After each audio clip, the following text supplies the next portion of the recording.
Why did Jesus come to the earth? Why did Jesus come to the earth?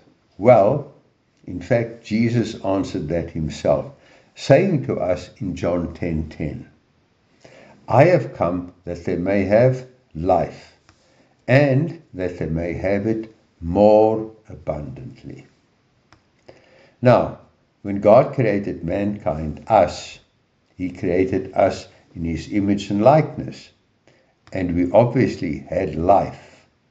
So, something must have happened that changed mankind's status, and that made it necessary for Jesus to come to restore mankind's life. What happened? Well, let's go back to what made mankind. Created in God's image, different to the rest of creation. Now, let's read Genesis 1:26. Let us make man in our image and likeness, and let man have dominion on the earth. In other words, God made a decision and gave mankind a position and authority. Mankind, therefore, in God's image, had two very unique characteristics. Firstly, mankind was responsible for what happened on earth.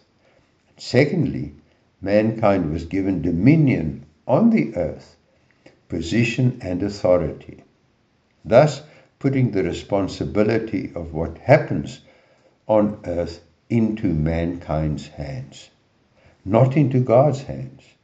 However, mankind did not use their authority, made the wrong decision, and thus God's special creation was doomed. What now? How could this get fixed? If God got rid of mankind and started anew, he would be admitting that he failed. So what was God's plan? As 1 John 3:8 tells us, for this purpose the Son of God was manifest, to destroy the works of the devil. God's plan was to restore mankind through a man born without sin, and who did not sin in life, to be the sinless sacrifice for mankind's guilt. But how was God going to get a human being born on earth without sin to take mankind's guilt? 1 Peter 1:19 explains it this way: it was the precious blood of Christ, the sinless, spotless Lamb of God. God chose him as your ransom long before the world began. So, God's plan was that a man without sin would, of his own free will, decide for God and against evil. But how was God going to arrange that? Well, let's go back to the account of when God first formed mankind.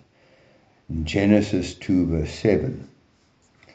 And the Lord God formed man of the dust of the ground, and breathed into man's nostrils the breath of life, and man became a living being.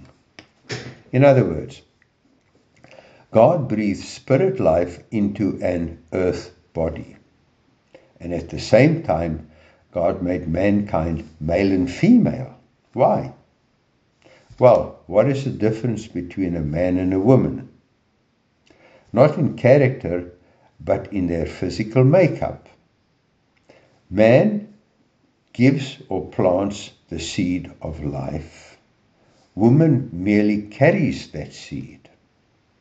Woman merely nourishes that seed, which means that the seed planted in woman is purely what came from the male. Exactly like in the Garden of Eden, from outside, from God. And in human conception, from the male, from the man. Now, In the case of Jesus' conception, the same as in the Garden of Eden, the seed was directly from God. As God said to Joseph in Matthew 1:20, Joseph, son of David, the angel said, "Do not be afraid to take Mary as your wife, for the child within her was conceived by the Holy Spirit." So God's plan was complete. 1 Corinthians 15:47 tells us, Adam, the first man, was made from the dust of the earth, whilst Christ, the second man, came from heaven.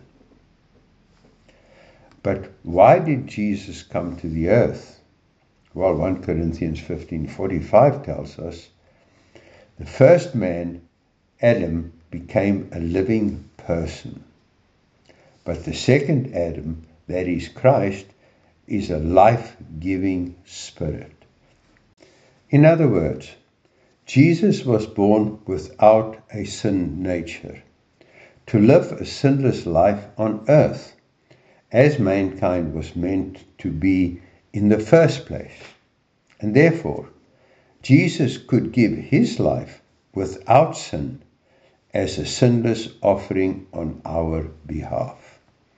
As 2 Corinthians 5:21 tells us, "For he made him who knew no sin to be sin for us, that we might become the righteousness of God in him." So finally, Jesus allowed himself to be that sacrificial lamb on our behalf. John 1:29, "Behold, the Lamb of God who takes away the sin of the world." Yes, Jesus came and it was done.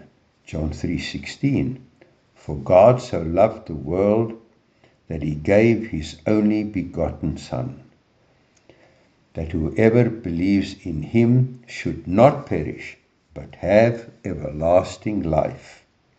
Believe it, receive it, and live it. 1 John 3:16, "By this we know love, because he laid down his life for us, and we also ought to lay down our lives for the brethren." Amen.